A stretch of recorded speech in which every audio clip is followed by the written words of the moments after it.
અંકુ road ઉપર સ્થાનિકો દ્વારા હલ્લાબોલ કરવામાં આવ્યો હતો। ટીપી રોડ નીકળતો હોવાથી 115 ઘર કપાતમાં આવતા હોવાથી 200થી વધુ મહિલાઓ અને પુરુષો એકત્ર થયા હતા। રામધૂન પણ બોલાવીને વિરોધ વ્યક્ત કર્યો હતો। ટીપી સ્કીમને કારણે પોતાના ઘર કપાતમાં જતા રહેવાના હોવાથી પોતાના આશિયાનો બચાવવા માટે અહીં સ્થાનિક લોકોએ હલ્લાબોલ કર્યો છે। સ્થાનિક લોકોએ જણાવ્યું હતું કે રાજકીય વગ ધરાવતા લોકોની જગ્યા બચાવવા માટે મહાનગરપાલિકાએ રાતોરાત નકશો બદલી દીધો છે। પહેલાના નકશામાં આ વિસ્તાર કપાતમાં આવતો ન હતો, પરંતુ અચાનક આ નકશો બદલીને મોટા માણસોને બચાવવા માટે નાના માણસોના ઘર તોડવામાં આવી રહ્યા છે। ઉલ્લેખનીય છે કે રાજકોટના અંકુ રોડ ઉપર સ્થાનિકોનો હલ્લાબોલ અને વિરોધ દરમિયાન એક મહિલા બેભાન થઈ ગઈ હતી।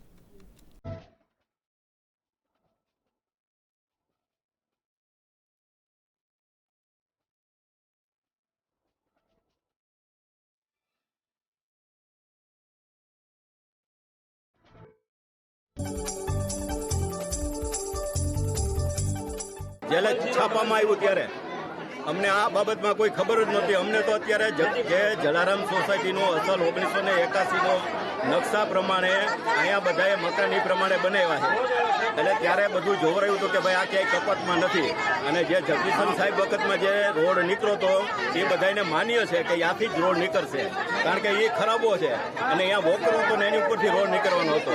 પણ આ એકાએક છાપામાં આવ્યું ત્યારે અમને ખબર પડી કે આ તો આખો નકશો ચેન્જ થઈ ગયો છે અને ચેન્જ થતા 115 માણસોના મકાન જાય છે કે જે આરકે બિલ્ડિંગ આ સામે દેખાય એનો આ એલિવેશનને સારું દેખાય એના માટે આ ગરીબ માણસોને આટલા બધાના મકાન પાડવામાં આવે।